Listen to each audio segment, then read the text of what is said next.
I posted a TikTok saying, "What karma my boyfriend must be paying since I cheat on him every time I go out, but forgot to hide it from him." He saw it and now wants to break up. He doesn't get that it was just a joke. For you to understand the context, you have to understand Tomas. Tomas is on paper the perfect boyfriend. He's the type of man who makes you coffee in the morning exactly how you like it, without you having to ask. The one who remembers the anniversary of the first time we kissed and gives you some silly little thing you mentioned in passing 6 months ago. He is stable, he is affectionate, he is predictable, and I think that's the problem. His love is like a warm blanket in winter, yes, but sometimes it's also a blanket that's too heavy in the middle of summer. Everything is so proper, so measured. He irons his shirts on Sunday nights in a row, ready for the week. Who does that?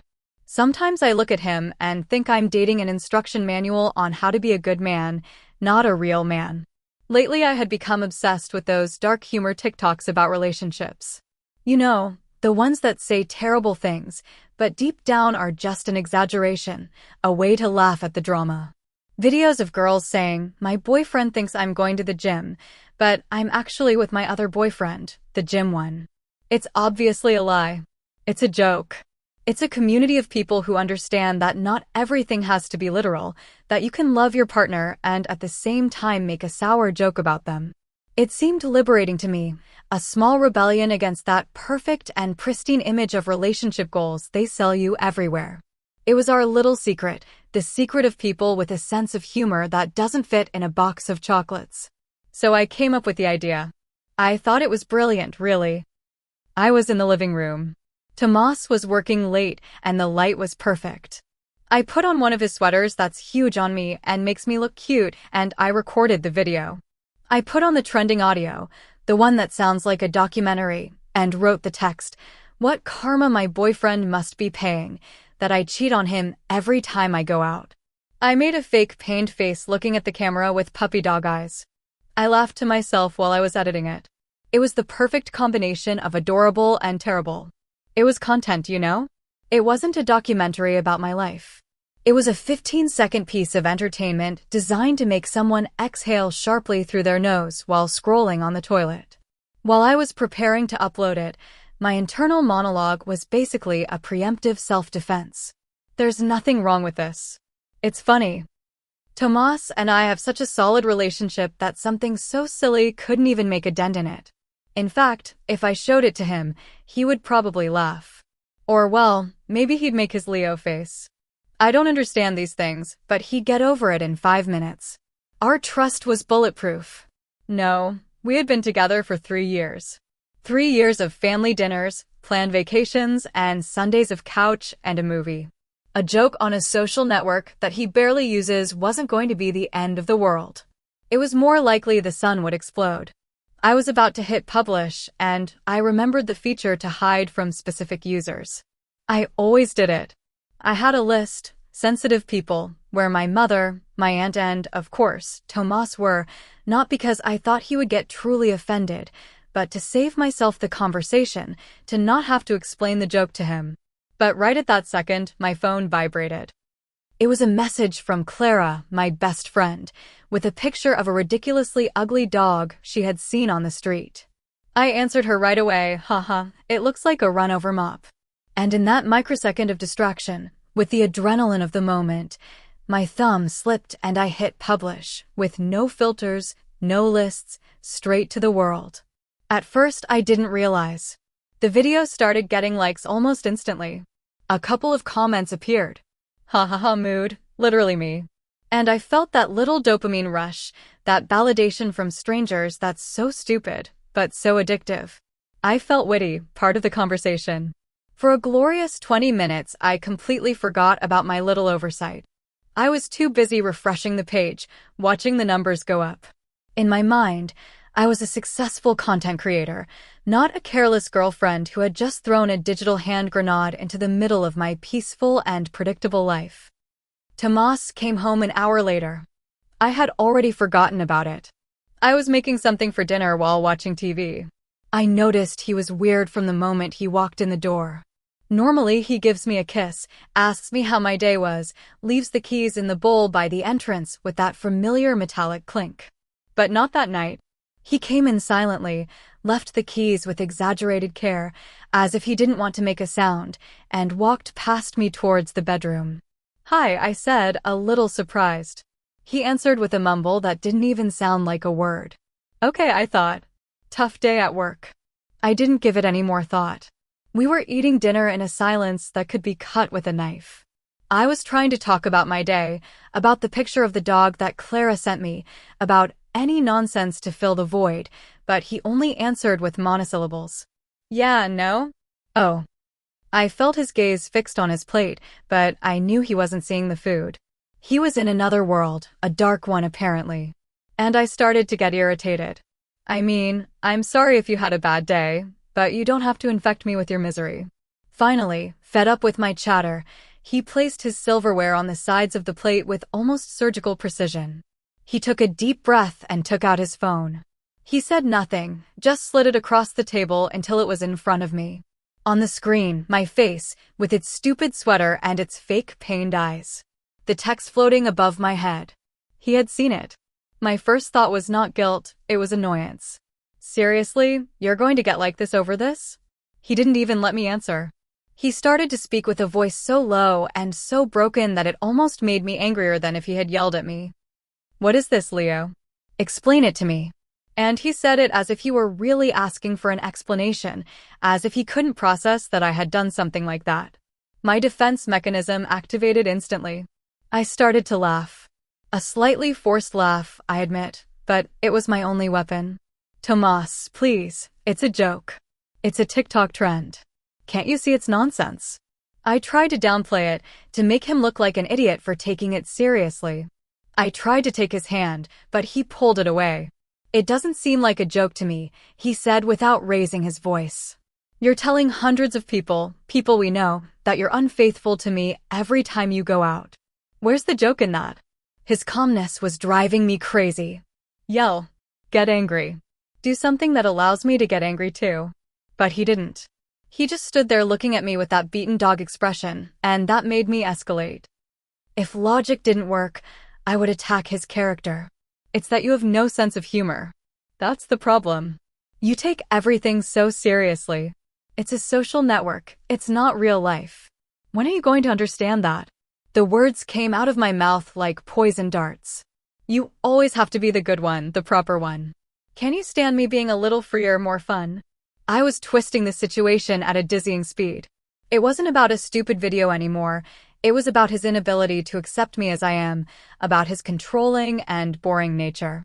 He just shook his head as if he couldn't believe what he was hearing. This isn't about being fun, Leo. This is about respect. The word respect set me off. Respect? You're talking to me about respect, me, who puts up with your Sundays of ironing shirts and your obsession with organizing books by color. Don't talk to me about respect, I snapped. Respect is understanding a joke and not making a soap opera drama out of a 15-second video. Grow up a little, Tomas. At that moment, I had already convinced myself. I was the victim. He was the one exaggerating, the sensitive one, the one who was ruining the night and probably the relationship because of his own insecurity. The conversation became a toxic loop. He, with his monotone and hurt voice, repeated over and over, I don't understand why you did it. You humiliated me publicly. And I, getting more and more strident, would answer that it's not real, that it's a joke, stop being so dramatic. It was like trying to argue with a wall, a very sad and very disappointed wall. I felt like my brain was going to explode from frustration. How could he be so dense? How could he not see the crushing logic of my argument? It was so simple. TikTok is not real life. End of discussion. It was then that I had the idea, the one that in retrospect was like throwing gasoline on a fire, but at that moment it seemed like a masterstroke.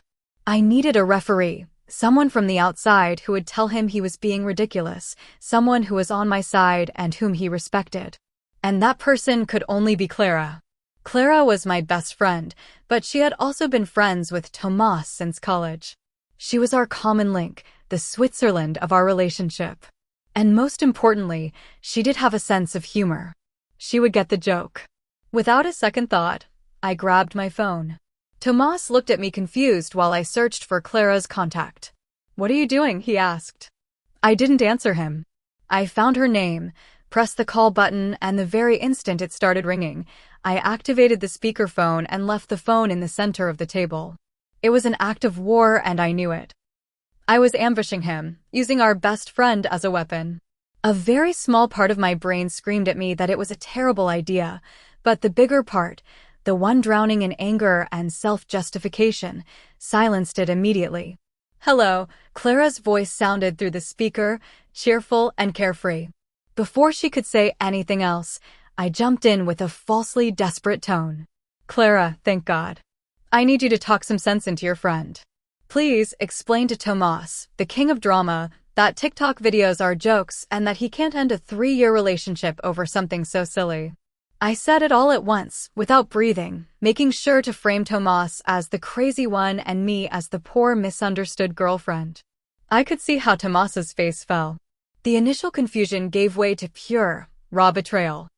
He couldn't believe I was exposing him like this, that I was airing our most intimate and painful fight on a speakerphone call without his permission.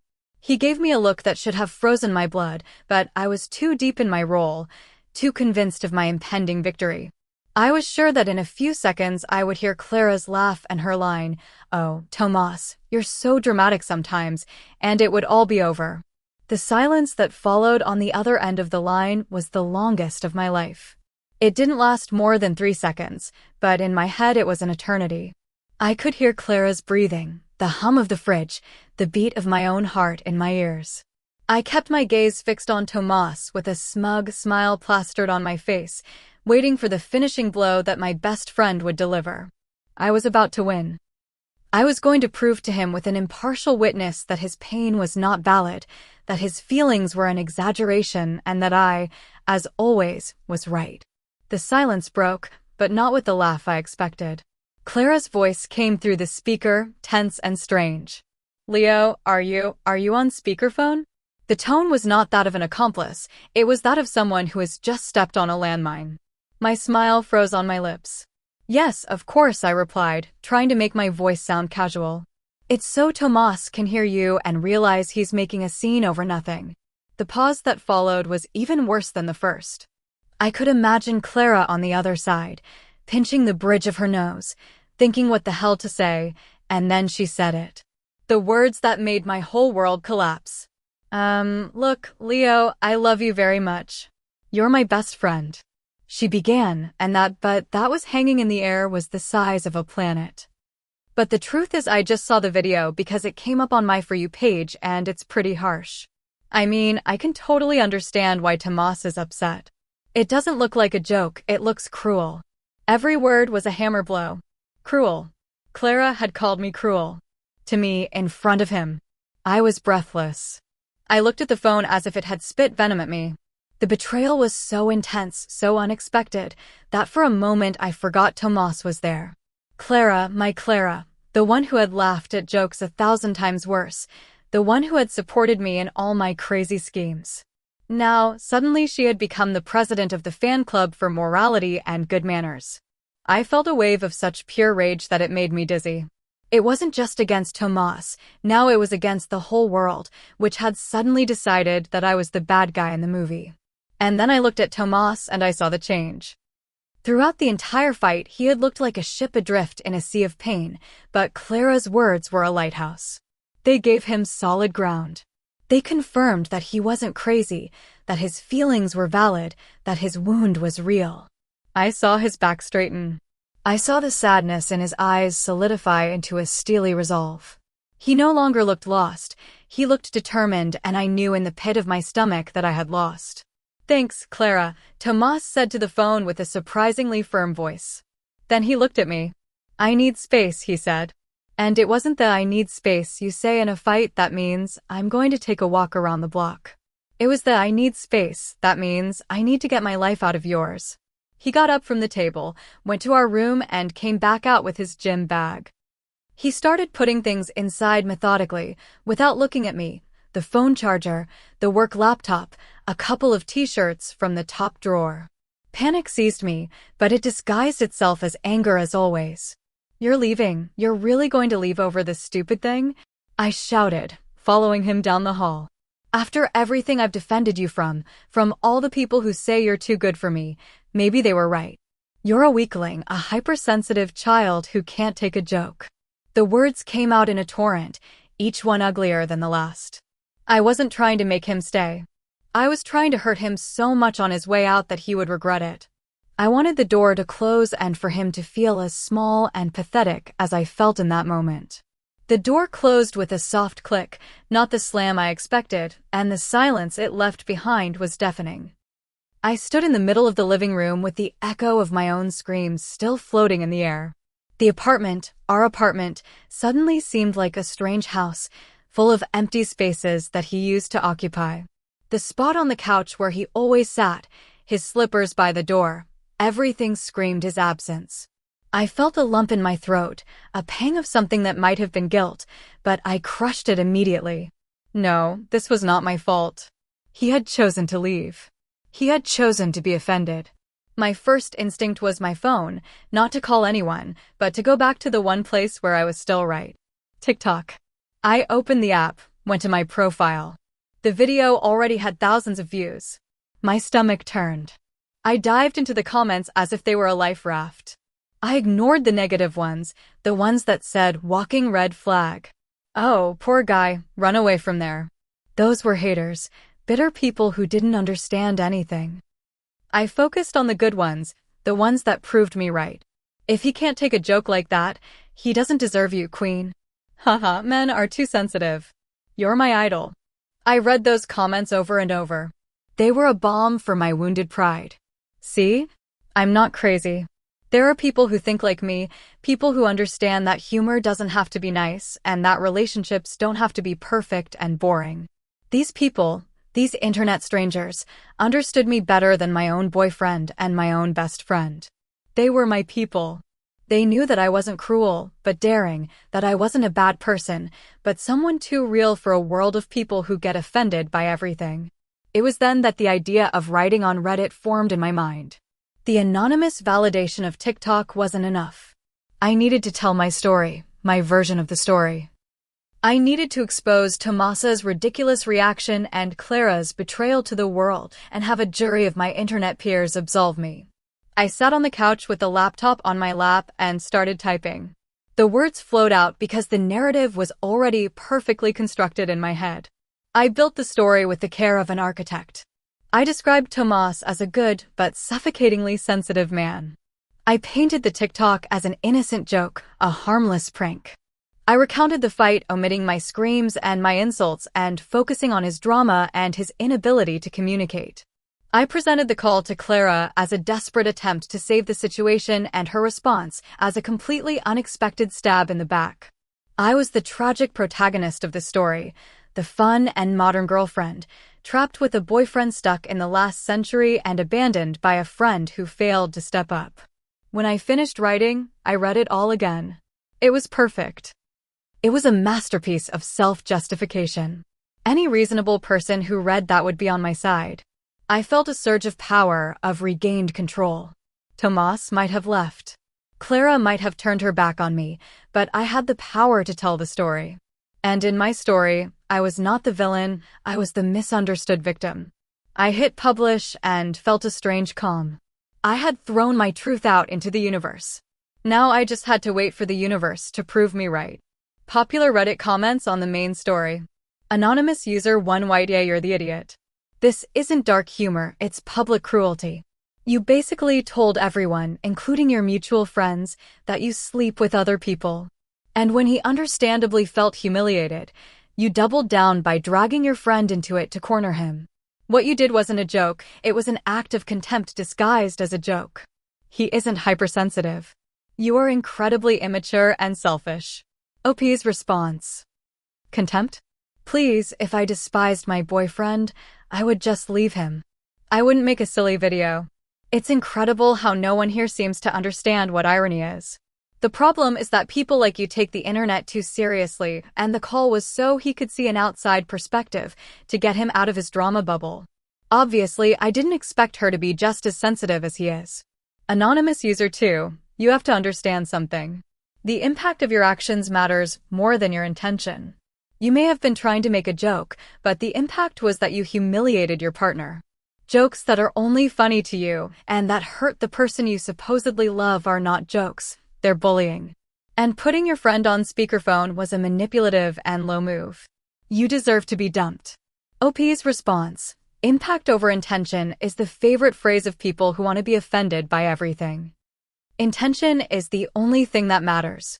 My intention was to be funny, not to hurt anyone. If he chose to feel hurt, that's his problem, not mine. It reflects his own insecurities. And it wasn't a manipulative move, it was an attempt at mediation. Sometimes you need a third party to break a stalemate.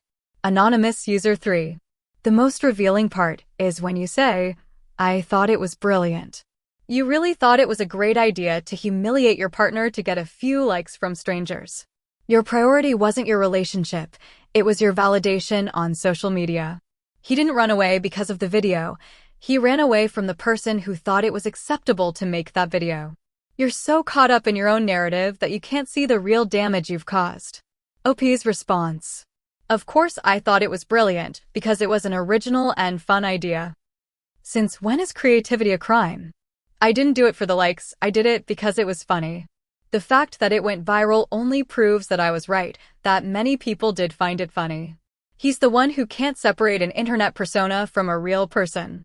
If our 3-year relationship is so fragile that it can't survive a TikTok, then it was never as strong as I thought. Update 1. Well, thank you all for your constructive opinions. The avalanche of judgments against me has been interesting to say the least. It seems I've landed in a corner of the internet where humor came to die, but I'm not writing to argue with a bunch of strangers who think they know me from a 500-word text. I'm writing to tell you what happened next, because the situation has continued to escalate into absurdity. My life has become some kind of low-budget dramedy, and I'm the only one who seems to notice what a bad script it has. After reading the comments here and in a moment of weakness that I deeply regret, I decided to try to fix things. I wrote to Tomas. I was very careful with my words. I told him something like, hey, I'm very sorry the video made you feel bad. Obviously, that was never my intention, but you have to admit that your reaction was a bit over the top and that leaving like that doesn't solve anything. We can talk about it. I thought it was a perfectly reasonable message. I acknowledged his feelings, although I still think they are illogical, but I also pointed out his part of the blame in this whole drama. It was a bridge, a peace offering. His response took hours to arrive. Hours in which I was looking at my phone every 30 seconds with a knot in my stomach that I didn't know if it was anxiety or indignation. And when it finally vibrated, the response was so cold it almost burned my fingers. There's nothing to talk about, Leo. What you did made it clear to me what you think of me and of us. I'm going to come by to pick up the rest of my things on Saturday morning. I would appreciate it if you weren't home. My brother Leonardo will come with me to help me. Not a hello, not an I hope you're okay. Nothing. And on top of that, he's going to bring his brother as if I were some kind of dangerous, crazy person he needs protection from. The humiliation is incredible. Obviously, my next call was to Clara. I needed to vent to the one person who, despite her live betrayal, was supposed to still be my friend. I started telling her everything, hoping for a minimum of sympathy, for her to tell me that Tomas was being an imbecile, that bringing his brother was crossing the line. But instead I was met with a wall of calm and maturity that made me want to puke. She listened to me in silence, and when I finished my rant, she sighed and said the words that confirmed my total and absolute isolation. Leo, I love you. She began with that cheap therapist tone she has adopted lately, but I can't tell you that you're right about this, because you're not. What you did with the video was wrong, and the way you used me in your fight by putting me on speakerphone to ambush Tomas, that wasn't okay either. You put me in a horrible situation. She kept talking, saying something about boundaries and about how I needed to take responsibility, but I wasn't listening anymore. My brain shut down. Boundaries, responsibility. Was I talking to my best friend or my high school counselor? I hung up. I didn't say goodbye, I just hung up. I stood there looking at the phone, feeling more alone than ever. It's a strange feeling. It's as if suddenly everyone has agreed to speak a language I don't understand. A language of hurt feelings, consequences, and responsibilities. And I'm still here speaking the language of logic, of jokes, of it wasn't a big deal and nobody is listening to me. Tomas has blocked me. Clara is giving me life lessons and a bunch of strangers on the internet are calling me a monster and all, absolutely all of it, because of a stupid 15-second video. Popular Reddit comments on the update. 1. Anonymous user 4. Your apology was not an apology. I'm sorry you felt bad is the textbook manual for not taking responsibility. The key phrase is, but you have to admit your reaction was exaggerated. A real apology doesn't come with a but. Your friend Clara is a saint for telling you the truth so calmly. Listen to her. OP's response. It's just that his reaction was exaggerated. What do you want me to do? Lie? An apology has to be honest. And the truth is that I'm sorry for making him feel bad, but I also think his reaction is disproportionate. Both things can be true at the same time. Clara is not a saint. She's someone who has chosen the easy side, the one of looking good with him instead of supporting her lifelong friend. Anonymous user 5. He's going with his brother because he probably fears the scene you're going to make.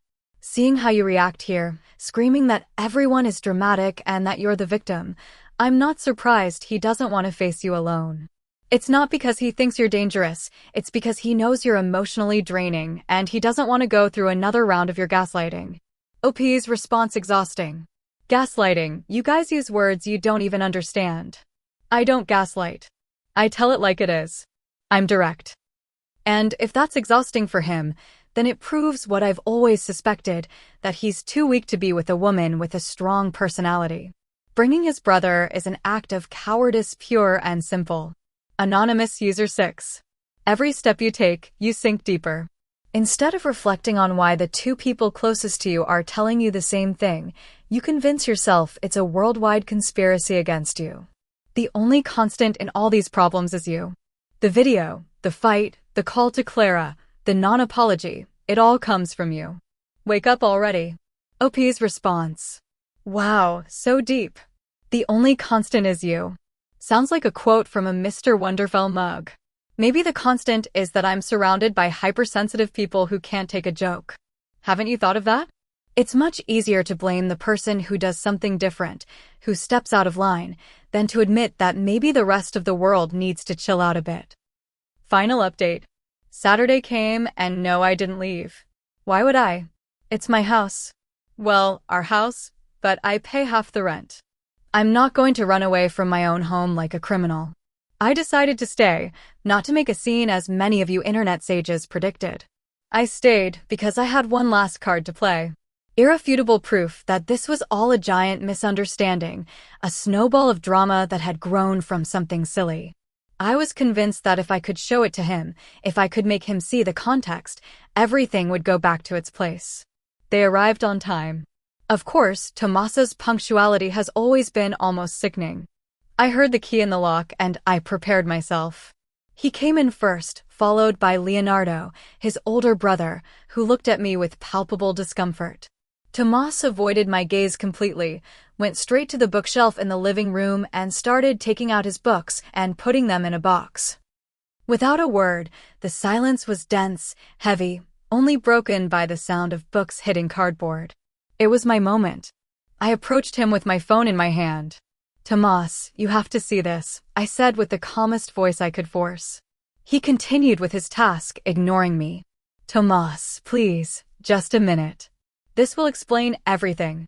Leonardo stopped folding a box and looked at us, clearly wishing he were anywhere else in the universe. Finally, with a sigh of exasperation, Tomas stopped and turned to me. What is it, Leo? Another funny video? His sarcasm was a knife. No, I said. Something that proves the video was just that. A joke. A continuation of our jokes. I showed him my phone screen. It was a WhatsApp chat with Clara from the week before. I had been looking for it all morning. In the conversation, I was complaining that Tomas had planned another movie and pizza night for Friday, and I had written verbatim, sometimes he's so predictable it bores me. I need some spice. Haha. I might just make up a fake lover one of these days just to add some excitement to the matter. I put it in front of his face. See? I said, my voice trembling with triumph. I was already joking about this. I was telling Clara that sometimes you were a little boring. The TikTok was just the continuation of the joke. Do you get it now? It was always a joke. I expected to see relief on his face. Understanding, maybe a small smile, the beginning of an apology for his exaggeration. In my head, this was the definitive proof that exonerated me. I was showing him the creative process behind the joke, but the expression on his face was not one of relief. The tension in his jaw tightened. His eyes, which had avoided me until now, locked onto mine. And I saw something I hadn't seen before.